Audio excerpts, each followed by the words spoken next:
Number నుంచి request చేస్తే వాళ్ళు మూవ్ ఆన్ అయ్యారు. మూవ్ ఆన్ అయినప్పుడు February 9th వాళ్ళు అనుకోవడము డేట్ ఫైనల్ చేయడం జరిగింది. అప్పటికే భైరవ కోన సినిమా కూడా డేట్ అనౌన్స్ చేశారంట. మా నోటీస్లోకి రాలేదు, ఛాంబర్ నోటీస్లోకి పోతే తర్వాత మళ్ళీ ఏకే ఎంటర్టైన్మెంట్స్ అనిల్ గారితో అండ్ ప్రొడ్యూసర్ రాజేష్ గారితో మళ్ళీ ఛాంబర్ ద్వారా మాట్లాడి వారిని కన్విన్స్ మేము అడిగాము, వారు కన్విన్స్ అయ్యారు. థ్యాంక్ యూ రాజేష్ గారు. సో ఛాంబర్ ఇచ్చిన మాటకి మీలాంటి వాళ్ళు ముందుకొచ్చి దాన్ని ఈరోజు నిలబెడుతున్నందుకు చాలా హ్యాపీగా ఉంది రాజేష్ గారికి. అండ్ అప్పుడు ఆల్రెడీ February 9th వెళ్ళిన పీపుల్ మీడియా వాళ్ళకి చెప్పడం జరిగింది, వాళ్ళకి సాధ్యమంత మట్టుకు నెంబర్ ఆఫ్ స్క్రీన్స్ ఆ సినిమా పడుతుంది ఏపీ తెలంగాణలో. సో అప్పుడు అనుకున్నది యాత్ర అనే సినిమా ఒకటి వస్తుంది అని, పోతుంది పొలిటికల్ బ్యాక్డ్రాప్లో వాళ్ళు ఎలక్షన్స్ వల్ల దానికి అది ముందు డేటు వేసుకున్నారు అన్నారు. వాళ్ళని అడిగి చూసాము, బట్ ప్రాక్టికల్గా జరగలేదు. అలాగే లాల్ సలాం అని తమిళ్లో రిలీజ్ ఉంది, రజనీకాంత్ గారు గెస్ట్ రోల్గా చేసిన సినిమా. వాళ్ళు కూడా సంక్రాంతికి అనుకొని రిలీజ్ మార్చుకున్నారంట. సో వాళ్ళకి ఏంటంటే మన ex chamber president NV Prasad garu తెలుగులో రిలీజ్ చేస్తున్నారు. వాళ్ళకి మినిమం థియేటర్స్ దొరికినా మాకు చాలండి, we are not coming for any competition. So అది పీపుల్ మీడియా వారికి చెప్పడం జరిగింది ఈ రెండు సినిమాల గురించి. సో వాళ్ళు యాక్సెప్ట్ చేసి పర్వాలేదండి, ఇస్ ఎ బిగ్ ఫిలిం మాది కదా, సో మాతో పాటు ఇంకో 2 సినిమాలు వస్తున్నప్పుడు యాత్ర అండ్ లాల్ సలాంకు వాళ్ళు పాజిటివ్గా స్పందించినందుకు మళ్ళీ పీపుల్ మీడియాకు కూడా థ్యాంక్ యూ వెరీ మచ్. ఎందుకంటే సిచ్యువేషన్ని అర్థం చేసుకొని ముందుకెళ్ళాలి, ముందుకెళ్తున్నప్పుడు ఒకరికి ఒకరు సహకారం చేసుకోవాలనే దాంట్లో పీపుల్ మీడియా ముందుకు వచ్చింది. సో సంక్రాంతికి కానీ ఇప్పుడు కానీ 2 సార్లు వాళ్ళు ఛాంబర్ని రెస్పెక్ట్ చేశారు. సో ఇప్పుడు ప్రస్తుతానికి స్టార్ట్ అవుట్ అయిపోయింది. సో February 9th ఈగల్కి మేజర్ స్టేజ్లో రిలీజ్ అవుతుంది. అండ్ పాయింట్ 2, నిన్న Telugu film chamber of commerce ద్వారా and Telangana film chamber and council and guild నుంచి కూడా కొంతమంది ప్రొడ్యూసర్స్ నేను సీఎం గారిని కలవడం జరిగింది. ఆ న్యూస్ మీ అందరికి తెలిసిందే. సో దాంట్లో సినిమా ఇండస్ట్రీకి సంబంధించిన అన్ని విషయాల్ని దాదాపు 1 hour 15 minutes సీఎం గారు పాయింట్ టు పాయింట్ అందరితో డిస్కస్ చేసి మేము వెళ్ళిన అందరితో అన్ని సమస్యలు ఎలా ఉంటే బాగుంటుంది, సమస్యలే కాదు ఈ సమస్యలకు పరిష్కారాలు కూడా మీరే తీసుకొని రండి అని మళ్ళీ మాకే అప్పచెప్పడం చాలా హ్యాపీ అనిపించింది. అంటే ఓకే ఇది ప్రాబ్లం ఉంది, ప్రాబ్లం సార్ట్అవుట్ చేయడానికి సొల్యూషన్తో రండి, దానికి 100% గవర్నమెంట్ నుంచి మేము సపోర్ట్ చేస్తామన్నారు. సో దాని మీద మేము వర్కౌట్ చేస్తున్నాము. ఏమేమి ఉన్నాయి, ఆల్ 24 క్రాఫ్ట్స్లో ప్రొడ్యూసర్స్ కానీ ఎంప్లాయీస్ కానీ ఎగ్జిబిటర్స్ కానీ ఏం ప్రాబ్లమ్స్ ఉన్నాయనేది అవన్నీ వర్కౌట్ చేస్తున్నాం. మోస్ట్లీ మాకు ఎల్లుండి ఈసీ మీటింగ్ ఉంది, ఈసీ మీటింగ్లో చర్చించుకొని గవర్నమెంట్కి ఏమేమి కావాలి అనేది అప్లికేషన్ రెడీ చేసి మళ్ళీ తొందరలోనే కలిసి గవర్నమెంట్ ద్వారా జర్నీ చాలా పాజిటివ్ జర్నీ కనిపించింది. So very happy. Thank you CM Revanth Reddy గారు. మాకు నేను అవకాశం లేదు మీకు థ్యాంక్ యూ చెప్పడానికి. ఈరోజు ఛాంబర్ ద్వారా మా హోల్ ఇండస్ట్రీ మీకు థ్యాంక్ యూ చెప్తుంది. సో మీరు చెప్పినట్టుగానే అవన్నీ డీటెయిల్స్ తీసుకొని తొందరలోనే మళ్ళీ వచ్చి కలిసి ఇండస్ట్రీకి ఛాంబర్ ద్వారా గవర్నమెంట్కి ప్రాపర్ బ్రిడ్జ్ని ఫామ్ చేసి చాలా పాజిటివ్గా జరిగేలాగా ప్రయత్నం చేస్తాం. అండ్ మాకు day after tomorrow EC meeting ఉంది. ఆ ఈసీ మీటింగ్లో చాలా విషయాల్ని డిస్కస్ చేసి ఇండస్ట్రీలో మొన్న చూసారు మీరు సంక్రాంతికి కొన్ని రకరకాలుగా డీవియేట్ అవుతున్నాయి, అలాంటి డీవియేషన్ లేకుండా కూడా ఏం చేయాలనేది ఈసీ మీటింగ్లో నిర్ణయం తీసుకొని ఫ్యూచర్ మంత్స్కి ఫ్యూచర్ ఇయర్స్కి ఫ్యూచర్ జనరేషన్స్కి మంచి బ్రిడ్జ్ చేస్తాం. Thank you. వాళ్ళు ఈజీగానే కన్విన్స్ అయ్యారు. అంటే 9th ఇలా 4 సినిమాలను ఛాంబర్ నుంచి మనం ఇచ్చాం కదా అని వాళ్ళు 16th సో నేనే చెప్పాను 16th ఫ్రీ ఉంది. సో రాజేష్ గారికి అనిల్ గారికి చెప్తే మేము మాట్లాడగానే వాళ్ళు యాక్సెప్ట్ చేసి వాళ్ళు 16th వస్తున్నారు. 1 week 9th అంటే 1 week లేటర్గా వాళ్ళు వస్తున్నారు. సో ఆల్రెడీ వాళ్ళ పాట బిగ్ హిట్ అయింది. సో ఆ సినిమా కూడా హిట్ కావాలని అందరం కోరుకుంటున్నాము. సో సోలో ఆల్మోస్ట్ వాళ్ళకి సోలో రిలీజ్ లాగే ఉంది. ఏదైనా వస్తే ఇంకా వేరే సినిమాలు ఏమన్నా స్మాల్ ఫిలిమ్స్ వస్తాయేమో, బట్ మోస్ట్లీ సోలోగా కనిపిస్తుంది.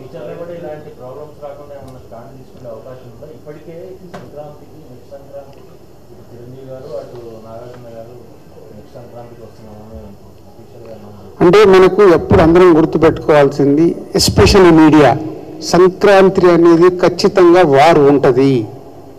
ఎందుకంటే ప్రతి ఒక్కరికి ఆ ఫెస్టివల్కి అందరు సినిమాలు రిలీజ్ చేసుకోవాలనుకుంటారు.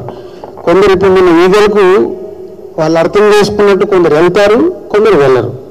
సో వెళ్ళినప్పుడు ఏంటి, దాంట్లో కూడా ఒక చాలామంది అర్థం చేసుకోవాల్సింది, సంక్రాంతికి వచ్చినప్పుడు ఒక కాంపిటీషన్ ఉంటుంది. కాంపిటీషన్ ఉండడం వల్ల మీరు మీడియా వాళ్ళు ఒక్క సినిమాని 10 సార్లు చెప్తూనే ఉంటారు.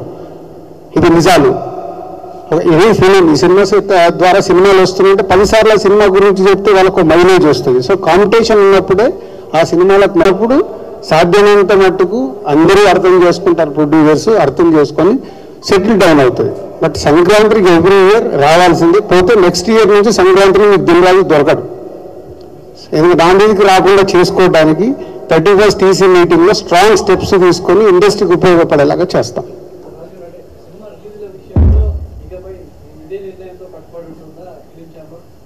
ప్రస్తుతానికి మా బాడీ అలా వర్క్ చేస్తుంది, రేపు వచ్చే బాడీ కూడా అలా వర్క్ చేస్తే బాగుంటుంది. మేమేంటి అందరం టీం వర్క్ చేస్తున్నాం, ఎలా చేస్తే బాగుంటుందని ప్రయత్నం చేస్తున్నాము. 90% సక్సెస్ అవుతున్నాము, 10% ఫెయిల్ అవుతున్నాము. అంటే 10% ఫెయిల్ అవడానికి కూడా రకరకాల రీజన్స్ ఉంటాయి.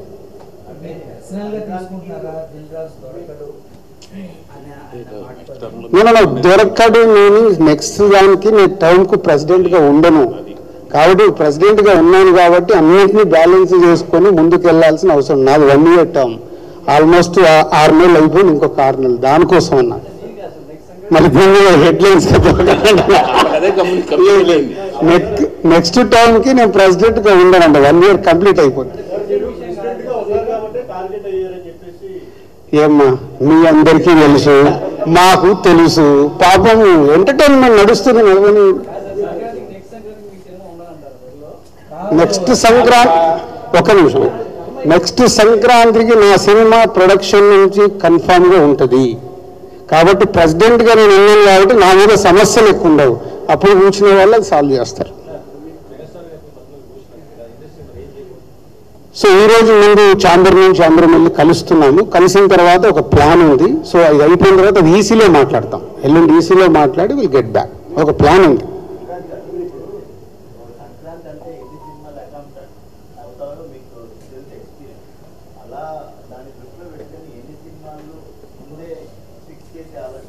అదేనండి, ఇందాక నేను చెప్పిన దాంట్లో అదే, next months, next years, next future జనరేషన్స్కి ఒక ప్లాన్ చేయడానికి ఒకటి వర్కౌట్ చేస్తున్నాము. సాధ్యమైనంత మట్టుకు సమస్యల్ని తగ్గియాలి. ఏం చేయగలుగుతున్నాము, ఇక్కడ ఛాంబర్ అనేది ఉంది, అందుకు సమస్యల్ని తగ్గించి ముందుకు వెళ్ళాలి. సో దానికోసము అదేమో అంటారు కదా, చెట్లున్న దానికే రాళ్ళు, పండ్లున్న చెట్టుకే రాళ్ళు తాగుతాయి, మా మీదకి వస్తాయి, భరిస్తాము, చేసుకుంటూ వెళ్తాం. మేము ఇక్కడ సీట్లో ఉన్నంత మటుకు ఎంత బెస్ట్ చేయగలగాలి ఇండస్ట్రీకి అనేది చేస్తాం. Okay, thank you. అది ఇంపాసిబుల్ అండి. ఇంతకుముందు కూడా చెప్పినట్టు ఇవాళ సినిమా పాన్ ఇండియా అయినప్పుడు సంక్రాంతికి మనది ఒక పెద్ద పాన్ ఇండియా సినిమా వస్తుంది అనుకున్నాం.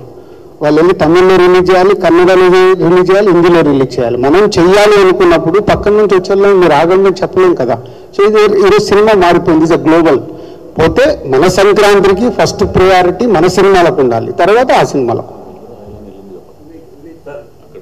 ఇప్పుడు సంక్రాంతికి మనం చూసాము, అక్కడ 2 తమిళ సినిమాలు రిలీజ్ అయ్యాయి. మన దగ్గర 4 సినిమాలకి ఫిక్స్ అయ్యాము కాబట్టి అదర్ లాంగ్వేజ్ సినిమాలు ఏం రిలీజ్ కాలేదు. వాళ్ళు ఇప్పుడు 26 జనవరి మొన్న చేసుకున్నారు.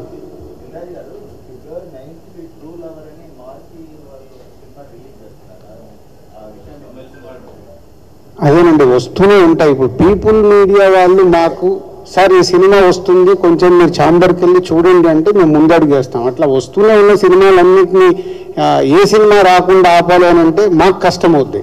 బట్ పీపుల్ మీడియాకి వెళ్ళి డెఫినెట్గా ఇది వస్తే దాన్ని 100% చేద్దామని రాజేష్ గారితో, అనిల్ గారితో మాట్లాడి ఒక సినిమా తగ్గితే మెజారిటీ థియేటర్లు వీధులకు పడాలి. ఎందుకంటే సంక్రాంతికి మాకు ఛాంబర్కి సపోర్ట్ చేశారు కాబట్టి దాని పాయింట్ ఆఫ్ వ్యూని చేస్తాం.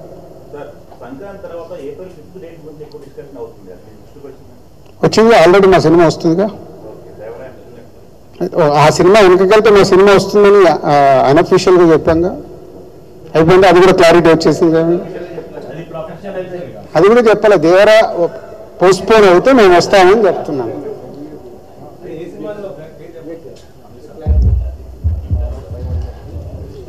అందరికీ నమస్కారం అండి. మొన్న సంక్రాంతి అప్పుడు మొత్తం 3 అసోసియేషన్స్ కలిసి, అంటే ఛాంబరు, తెలంగాణ ఛాంబరు, అలాగే కౌన్సిల్ అందరూ కలిసి ఒక నిర్ణయం తీసుకుని, అంటే ఆ మీటింగ్లో బేసిక్గా అందరూ కూర్చుని చెప్పారు. కానీ దిల్ రాజు గారి మీదకి టార్గెట్ ఎక్కువ, ఆయన వెనక్కి వెళ్ళమన్నారని ఇదని అదని జరిగింది. కానీ ఆ రోజు మీటింగ్లో అందరికీ చెప్పారు, మాకు చెప్పారు, మిగతా సినిమాల వాళ్ళకి చెప్పారు. సో అలాగే ఇప్పుడు మళ్ళీ ఈ కన్జెషన్ వచ్చినప్పుడు, 9th కోసం కన్జెషన్ వచ్చినప్పుడు కూడా దిల్ రాజు గారు ఇనిషియేటివ్ తీసుకున్నారు. అలాగే ప్రసన్న కుమార్ గారు కూర్చున్నారు, దాము గారు కూర్చున్నారు, అందరూ కూర్చుని మన అనిల్ గారు వాళ్ళతో, యాక్చువల్గా ఫస్ట్ స్కిప్ అయ్యారండి అనిల్ గారితో మాట్లాడడము, అనిల్ గారితో, రాజేష్ గారితో. సో వాళ్ళు కూడా అర్థం చేసుకుని ఇమీడియట్గా వెళ్ళడానికి ఒప్పుకున్నారు. సో ఇది మొత్తం సమిష్టిగా తీసుకున్న నిర్ణయాలు, అందరూ ఒక ఫ్రెండ్లీగా కూర్చుని తీసుకుంటున్న నిర్ణయాలు. ఒకళ్ళ మీద టార్గెట్ చేయడం అన్నది కూడా కరెక్ట్ కాదు. ఈ సందర్భంగా దిల్ రాజు గారికి, అనుపమ్ రెడ్డి గారికి, చౌదరి గారికి, దాము గారికి, అలాగే ప్రసన్న కుమార్ గారికి, సునీల్ గారికి అందరికీ థ్యాంక్స్ చెప్తున్నాను. అలాగే రాజేష్ గారికి థ్యాంక్ యూ వెరీ మచ్.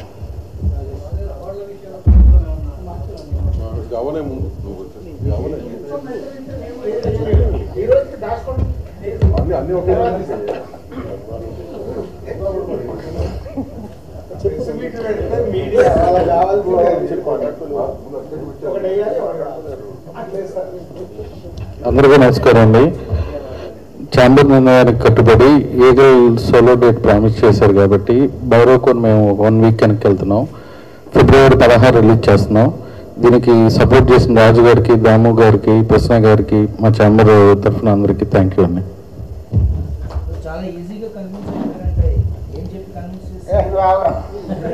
అన్న ఇది క్యూఏ కాదన్న, ప్రెస్ మీట్. అది కాదు బాబు, అది బాబు మా లాస్ట్ చెప్పాను మీకు, ఏ ప్రొడ్యూసర్కి ఈజీగా ఉండదమ్మా. లాస్ట్ టైం ఈజీ చెప్పి, it's not easy decision for any producer.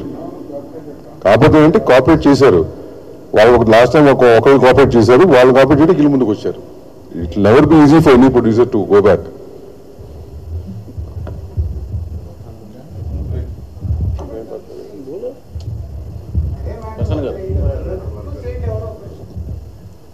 ఎప్పుడు గత 5-6 సంవత్సరాల నుంచి కానీ ఎప్పుడూ చెయ్యని ఒక కొత్త విధానం. అంటే ప్రొడ్యూసర్స్ని సంక్రాంతికి రిలీజ్ చేసే ప్రొడ్యూసర్స్ని అందరినీ పిలిచి కొంచెం కోఆపరేట్ చేయమని చెప్పి అందరినీ అడిగిన దాని నుంచి ఆ రోజున పీపుల్స్ మీడియా వివేక్ గారు, విశ్వప్రసాద్ గారు, అలాగే హీరో రవితేజ గారు అందరూ కోఆపరేట్ చేసి ఆ కోఆపరేషన్ నుంచి ఫిబ్రవరి 9th డేట్ చేశారు. అదంతా అందరికీ తెలిసిన విషయమే.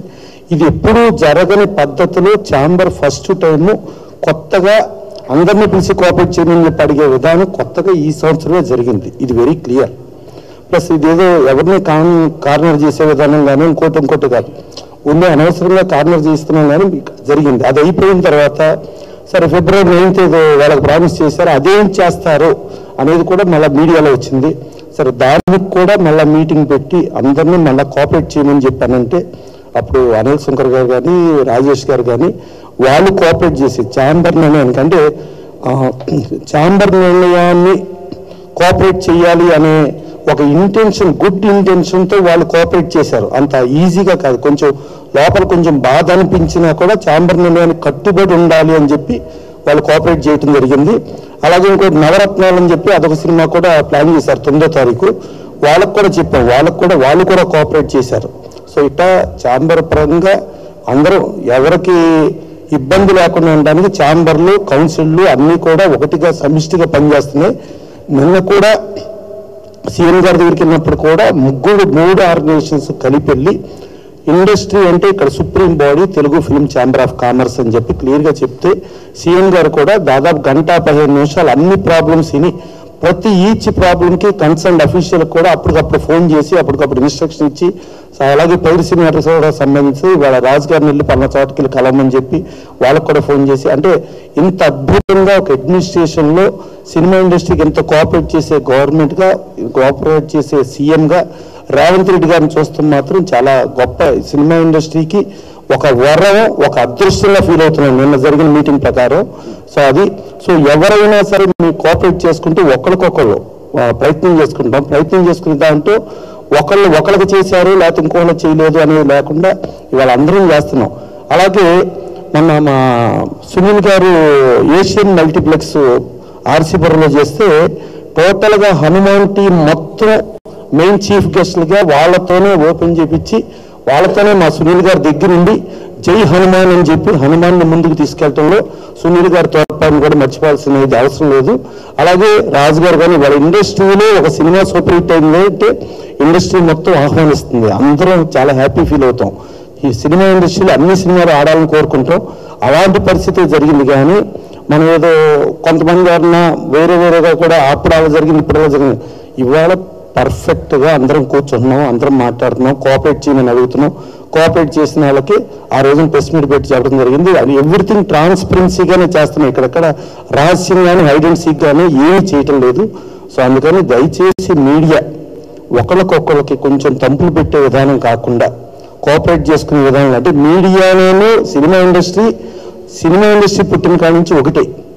మనకి గతంలో చూసుకుంటే కేఎల్ఎన్ ప్రసాద్ గారు ఆంధ్రజ్యోతి పేపర్ పెట్టారు, అది సినిమా ఇండస్ట్రీ పేపర్గా అయింది. తర్వాత ఆంధ్ర బ్యాంక్ పెట్టారు, అది సినిమా ఇండస్ట్రీ బ్యాంక్గా ఉంది. తర్వాత ఆయన ప్రొడక్షన్ హౌస్గా లక్ష్మీ ఫిలిమ్స్, డిస్ట్రిబ్యూషన్ హౌస్గా లక్ష్మీ ఫిలిమ్స్, శంకరాభరణం లాంటి సినిమాలు రిలీజ్ చేసింది లక్ష్మీ ఫిలిమ్స్. దాని నుంచి సాగర సంఘం, స్వాతం నుంచి ఇన్ని సినిమాలు వచ్చినాయంటే ఇండస్ట్రీ మీడియా ఒకటిగానే ఉంది, భవిష్యత్తులో కూడా ఒకటిగానే ఉందాం.